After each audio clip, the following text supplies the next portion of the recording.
নমস্কার বন্ধুরা, আমি পলাশ বিশ্বাস আর আপনারা দেখছেন পলাশ বিশ্বাস ভিডিওস। আশা করি আপনারা প্রত্যেকে ভালো আছেন আর আপনাদের বাগানের গাছগুলিও ভীষণ ভীষণ ভালো আছে। বন্ধুরা, প্রতিদিন সন্ধ্যা 6টায় আমার চ্যানেলে কিন্তু ভিডিও আসে, তাই সকলের কাছে অনুরোধ করবো যে চ্যানেলটিকে সবার মাঝে শেয়ার করে দেওয়ার জন্য। আর যারা এখনও সাবস্ক্রাইব করেননি তাদের কাছে অনুরোধ যে সাবস্ক্রাইব করে নিন।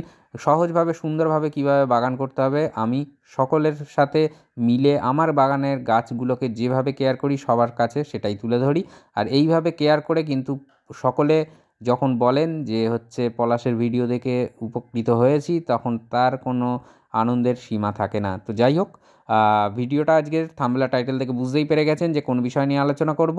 হ্যাঁ বন্ধুরা, গন্ধরাজ ফুল গাছ বা গার্ডেনিয়া যে ফ্লাওয়ার প্ল্যান্ট তার আজকের কেয়ার নিয়ে বলবো। এবং মার্চের মাঝামাঝি অথবা এপ্রিলের শুরুর দিকেও আপনারা এই খাবারটা দিতে পারেন। তবে মার্চের ভিডিওটা দেখার সাথে সাথে কিন্তু দু একদিনের মধ্যে এই খাবারটা দিয়ে দিন। আগামী দিনে অজস্র ফুল আনতে এই গাছের এই খাবার কিন্তু ভীষণভাবে কাজ করবে, ভীষণভাবে সাহায্য করবে। আপনার গন্ধরাজ ফুল গাছ কীভাবে ফুলে ভরে যাবে আপনারা নিজেরাই দেখতে পাবেন। তো দেখুন, কচি প্রুন করে দিয়েছিলাম গাছটা, কচি কচি পাতা এবং তার সাথে কিন্তু অজস্র কুঁড়ি নিয়ে এসেছে গাছটি। তো এটা গাছটা বেশি দিনের নয়, আমার গত বছরের গাছ, গত বছরে ফুল দিয়েছিল। তো এবছরেও কিন্তু তার ব্যতিক্রম নেই। প্রুনিং করে দিয়েছিলাম ফেব্রুয়ারির মাঝামাঝির দিকে এবং তারপরে দেখুন পাতা এবং কুঁড়ি কিন্তু বেরিয়েছে। তো আজকের খাবার দেব, সেই কারণে বেশ কিছুটা অংশের মাটি আমি তুলে নিয়েছি। মাটি তোলার কারণটা হচ্ছে এই গাছটাকে কিন্তু আমি রিপোর্ট করিনি, সেই কারণে এতটা মাটি আমি তুলে নিতে হয়েছে। আপনারা যারা রিপোর্ট করেছেন তাদের আর মাটি এতটা তোলার দরকার নেই, অন্তত 1-2 ইঞ্চি মাটি তুলে নেবেন ধার ধরে রিং করে, সেখানে খাবার দেবেন, খাবার দিয়ে চাপা দিয়ে দেবেন, দিয়ে জল দেবেন। কিন্তু যারা রিপোর্ট করেননি তাদের কাছে এইভাবে কিন্তু অনেকটাই প্রায় খুঁড়ে নিতে হবে। খুঁড়ে নিয়ে সেখানে খাবার দিয়ে মাটি চাপা দিতে হবে, যেটাকে চাপান সার বলি আমরা, সেইটাও বলতে পারেন, দিতে হবে। তো যা এর মাঝে ছোট্ট করে বলে দিই, যারা গন্ধরাজ গাছ এখনও কেনেননি টবে করবেন তারা নিয়ে আসুন। এবং সয়েল মিডিয়াটা বলে দিই, 50 ভাগ বা 50% আপনাদের কিন্তু যে গার্ডেন সয়েল আপনাদের সেটাকে নিতে হবে। তার সাথে 20%র মতন লাল মোটা দানার বালি নিয়ে নেবেন। 60-70% হলো, 10% নেবেন কোকোপিট বা ধানের চিটা বা ধানের তুষ যেটাকে বলে, সেটাও ব্যবহার করতে পারেন। তো এই নেবেন। আর বাদ বাকি যে 20% সেটা যে কোনো কম্পোস্ট নিয়ে নেবেন, কাউডাং কম্পোস্ট বা ভার্মি কম্পোস্ট। কাউডাং হলে 1 বছরের পুরনো গোবর সার, যেটা সেটার কথাই বলছি, যে 1 বছরের পুরনো গোবর সার নেবেন। বা পাতা পচা সার যেটা 1 বছরের পুরনো, সেটা নিতে পারেন। অথবা আপনারা কিন্তু ভার্মি কম্পোস্ট ইউজ করতে পারেন। তো এইভাবে নিয়ে গন্ধরাজ ফুল গাছের মাটিটাকে তৈরি করে নেবেন টবের, এবং তারপরে খাবার দিতে হবে। দেখুন বন্ধুরা, যারা মাটিতে গাছ করি, মানে মাটিতে বলতে টবে নয়, মাটিতে যারা গাছ করি তাদের কিন্তু এতটা পরিচর্যার প্রয়োজন পড়ে না, কারণ তারা গাছের শিকড় কিন্তু মাটির যত চায় গভীরে গিয়ে খাবার সংগ্রহ করে নিতে পারে। টব যেহেতু সীমিত জায়গা, সেই জন্য আমাদের কিন্তু এই খাদ্য যে প্রক্রিয়া সেটাকে চালিয়ে যেতে হবে। এবং কি কি খাবার দেব যাতে করে প্রচুর পরিমাণে ফুল আমরা পাবো গন্ধরাজ গাছ থেকে এবং গন্ধরাজ গাছটি হেলদি হবে। তো সবার প্রথমে যে জিনিসটা দেখতে পাচ্ছেন, এটা রয়েছে সিঙ্গেল সুপার ফসফেট। এটা 1 টেবিল চামচ পরিমাণে আমি নিয়েছি, আপনারাও নিয়ে নেবেন। 1 থেকে 1.5 চামচ অবধি নেওয়া যেতে পারে এই 10 বা 12 ইঞ্চি টবের জন্য। তো সেই ক্ষেত্রে এইটা নেওয়া হয়েছে। এখানে ডিএপি নিয়েছি প্রায় 14 থেকে 15টি দানা 10 ইঞ্চি টবের জন্য। আর এখানে রয়েছে 1 টেবিল চামচ পরিমাণে পটাশ, লাল পটাশ যেটা বলা হয়, মিউরেট অফ পটাশ। আপনারা তার পরিবর্তে সালফেট অফ পটাশ, যেটা এসওপি বলা হয়, সেটাও ইউজ করতে পারেন। আর এটা 1 চামচ পরিমাণেই নেবেন, যেটাই নিন না কেন। আর এছাড়া যেটা নেওয়া হয়েছে 1 টেবিল চামচ পরিমাণে নিম খোল, যেটা দেখতে পাচ্ছেন নিম খোল 1 টেবিল চামচ পরিমাণে নেওয়া হয়েছে। 1.5 চামচ নিয়েছি হর্নবিল বা শিংকুচি, এবং 1 টেবিল চামচ রয়েছে হাড় গুঁড়ো বা বোন ডাস্ট। এইটা হচ্ছে 10 বা 12 ইঞ্চি টবের জন্য একদম ঠিকঠাক পরিমাণের খাবার। তো এই খাবারটা খুব ভালো করে মিক্সড করে নিতে হবে, এবং মিক্সড করে নিয়ে আমরা কিন্তু টবের মাটিতে দিয়ে দেব। এবং টবের মাটিতে দেওয়ার পরে মাটি চাপা দিয়ে দেব, দিয়ে জল দিয়ে দেব। আর এই খাবারটা অবশ্যই সকালের দিকে দেবেন, যখন আপনার বাগানে সূর্যের আলো পড়েনি, সেই সময় যদি দিতে পারেন ভীষণ ভালো কাজ হবে। দেওয়ার পরে ভালো করে ভরপুর জল দিয়ে দেবেন টবের মাটিতে। দেওয়ার পরে কিন্তু গাছটাকে রোদ্রেই রাখবেন, কখনও কোনো ছাওয়ায় রাখার প্রয়োজন নেই, রোদটা যেন পায় এইটা মাথায় রাখতে হবে। আর ওভার ওয়াটারিং বেশি করবেন না, গন্ধরাজ গাছে একটা ফাঙ্গাসের ব্যাপার থেকে থাকে। তো ওই একবার ভরপুর জল দিয়ে দিলেন খাবার দেওয়ার পরে, তারপরে যতক্ষণ না 1 থেকে 2 ইঞ্চি মাটি শুকাচ্ছে ততক্ষণ কিন্তু জল আর দেবেন না। টপ সয়েল, যেটা টপ সয়েলের উপরের দিকের মাটি 1 থেকে 2 ইঞ্চি দেখে নেবেন যে শুকাচ্ছে, তারপরে কিন্তু জল দেবেন। আর মাঝে মাঝে ফাঙ্গিসাইডটা স্প্রে করতে হবে, ওটা 15 দিনের ব্যবধানে একটু স্প্রে করে দেবেন। আর অবশ্যই কিন্তু টবের মাটিতেও কিছুটা পরিমাণে দেবেন।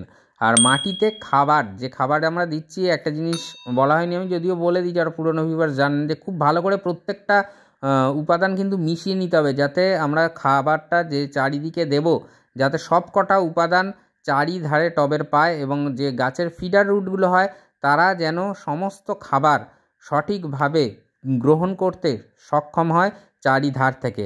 তো এইভাবে যদি কেয়ার নিতে থাকেন, গন্ধরাজ গাছে কিন্তু প্রচুর পরিমাণে ফুল আসবে। এখানেই কি শেষ হয়ে গেল খাবার দেওয়ার ব্যাপারটা? না, একদমই না।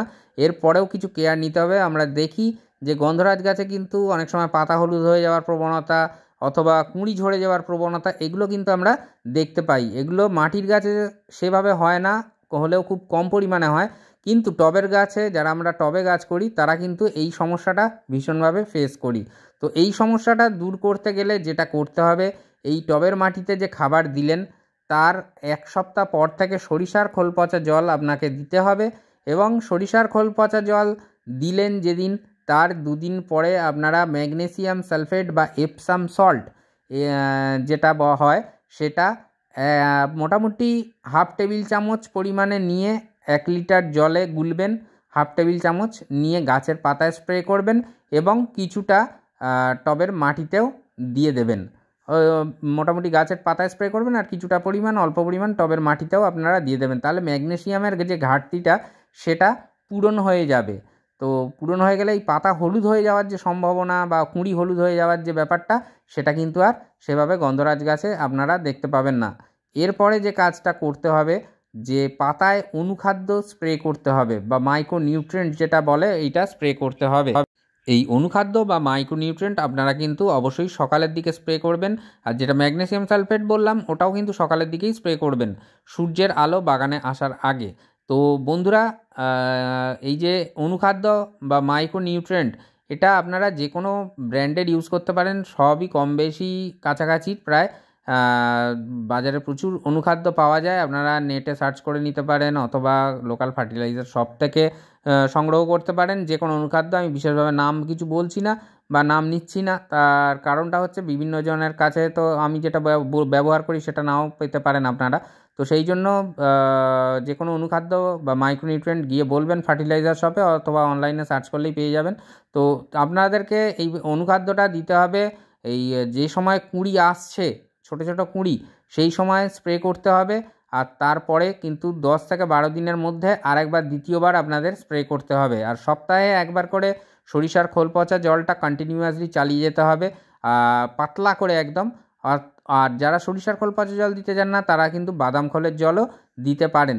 3 থেকে 4 ঘন্টা বাদাম খোলটা ভিজিয়ে রাখলেন, তারপরে যে জলটা বেরোলো সেটা সাধারণ জলের সাথে মিশিয়ে আপনারা কিন্তু দিয়ে দিতে পারেন এই টবের মাটিতে। তো এইভাবে যদি গাছ করেন, দেখবেন গন্ধরাজ গাছে ফুলে ভরে যাবে, একটাও কুঁড়ি ঝরে পড়বে না, আসবে প্রচুর সংখ্যায় কুঁড়ি এবং ফুল। আর দেখতেই পাচ্ছেন যে এইভাবে ফুল কিন্তু বা কুঁড়ি আসতে শুরু করে দিয়েছে আমার কাছে, আপনার কাছেও আসবে। আমি যে পরিচর্যা করি সেটাই দেখাই, তাহলে আমার কাছে আসলে আপনার কাছে কেন আসবে না?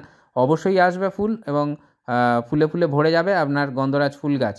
তো আশা করি ভিডিওটা ভালো লাগলো। যদি লাগে ভালো, একটা লাইক, কমেন্ট আর বাগানপ্রেমী বন্ধুদের মাঝে শেয়ারের অনুরোধ রইল। আর যদি কোনো ধরনের প্রশ্ন থাকে অবশ্যই কমেন্ট বক্সে প্রশ্ন করবেন, আমি সবার প্রশ্নের, সকলের প্রশ্নের উত্তর দিয়ে থাকি। একটু দেরি হলেও আপনারা কিন্তু রিপ্লাই পাবেন। আর অবশ্যই যারা বাগান করছেন না বা বাগান করতে চাইছেন না, তাদের কাছে অনুরোধ করব যে অন্ততপক্ষে বা আপনারা তাদেরকেও উদ্বুদ্ধ করুন যেন তারাও বাগান করতে সক্ষম হয়। এবং কারণ চারিদিকে যেভাবে কংক্রিটের জঙ্গল ঘিরে ধরেছে আমাদের, যেভাবে চারিধারে অক্সিজেনের হাহাকার চলছে, তার জন্যই কিন্তু আমাদের এই সবুজায়নের প্রয়োজন আছে। যাদের বাড়িতে যতটুকু জায়গা আছে আপনাদের কাছে অনুরোধ করব আপনারা বাগান করুন এবং অপরকে বাগান করার জন্য উৎসাহিত করুন। তো আজকের মতো এ পর্যন্তই, আবার আসছি আগামীকাল সন্ধ্যে 6টায়। ততক্ষণ সবাই ভালো থাকুন, সুস্থ থাকুন, প্রচুর পরিমাণে গাছ লাগাতে থাকুন, আর তার সাথে অবশ্যই দেখতে থাকুন পলাশ বিশ্বাস ভিডিওস। নমস্কার বন্ধুরা।